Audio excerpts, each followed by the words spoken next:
about y'all, but I have taken some time to not post my New Year's resolutions.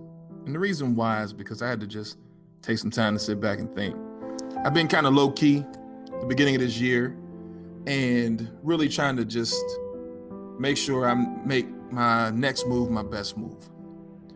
One of the biggest things for me that I want to do this year is create sustainable change. I want to be able to sustain any changes that I make in my life moving forward. You'll hear the preacher tell you the renewing of your mind is where you start. When you renew your mind, you'll start seeing things different. That's the beginning. And for me, I gotta be honest. I don't know if that's the beginning for me. And I don't think it's the beginning for a lot of people. I think the renewing of your mind might be step 2, step 3. First, we got to figure out why we're making the decisions that we're making, because we have to keep constantly renewing our mind. I'm talking about renewing my mind and repeating the cycle, or thinking that I'm renewing my mind and repeating the cycles of decisions that have caused me to be where I'm at in the first place. I don't want to do that anymore. What's causing me to make these decisions that keep me in a loop? Am I making my decision based on my future, or am I making my decisions based upon how I feel at the time? Am I making it because of frustration, because of force, because of fear? Why do I make the decisions that I'm making? That's important for me to know. I've made some decisions based upon frustration, right? I've made some decisions based on frustration. Then guess what? When I wasn't frustrated anymore, I didn't sustain the change. And next thing you know, I became frustrated again. And it ain't just me. A lot of us stay in that frustration stage. A lot of us are frustrated with what? We're frustrated with our jobs.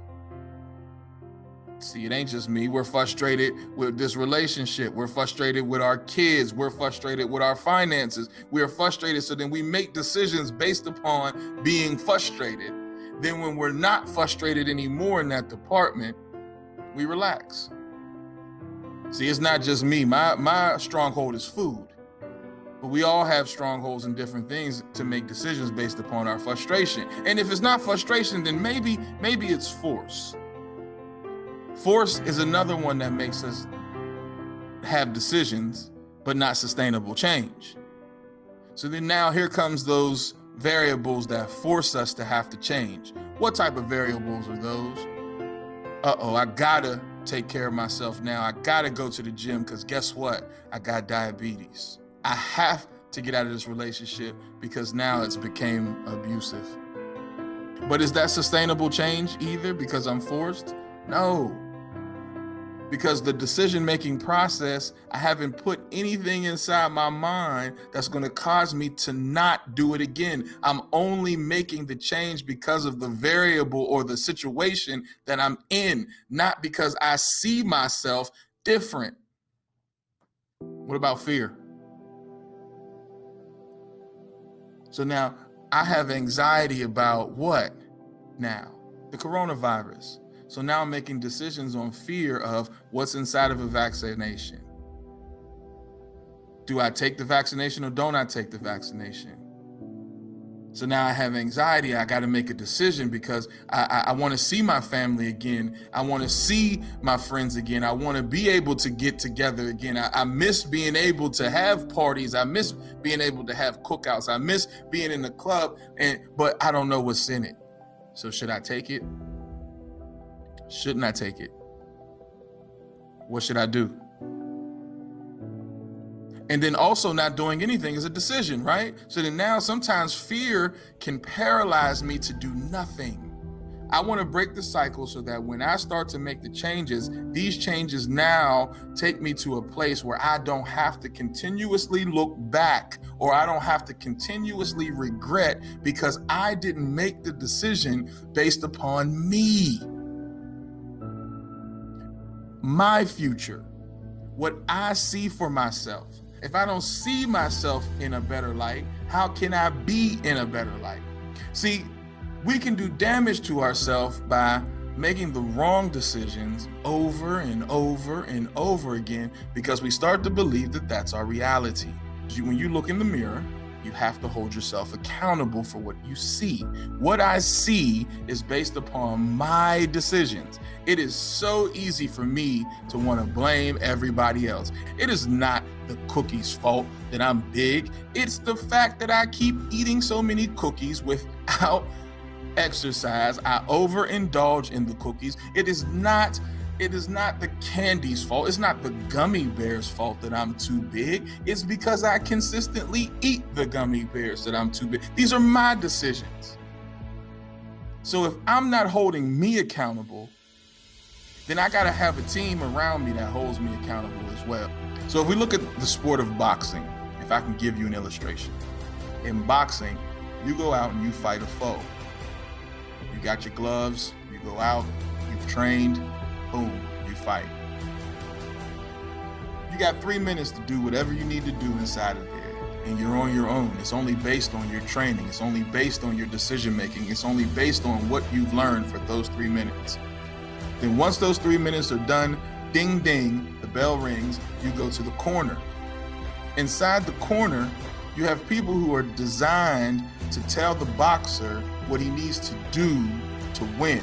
They offer suggestions. You have a corner man who's telling you what he sees from his vantage point about your fight.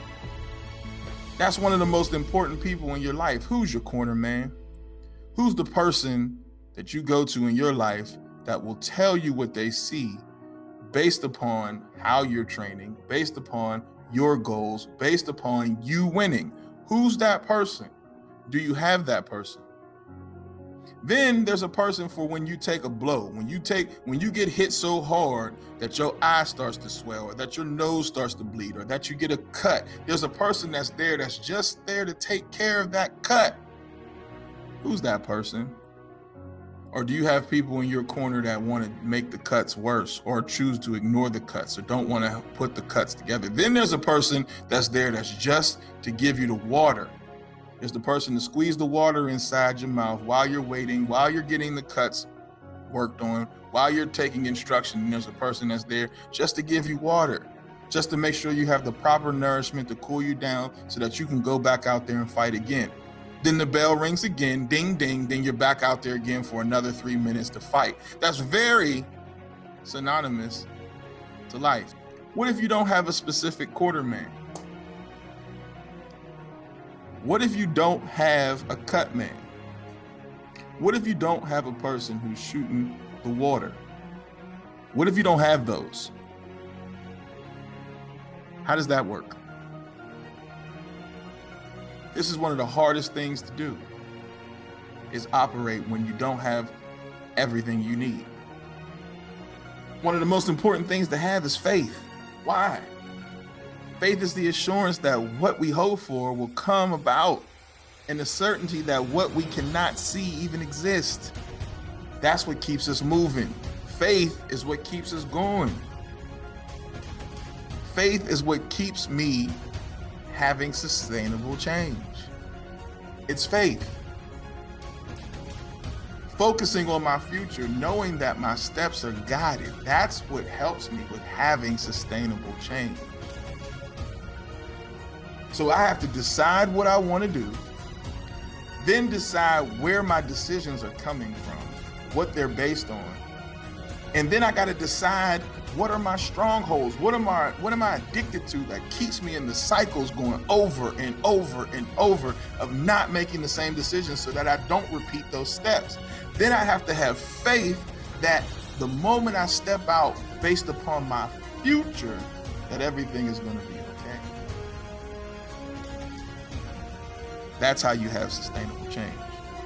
Just because I start progressing to a future me does not mean that the road is going to be easy. The road is still going to be hard, and we got to be ready to fight.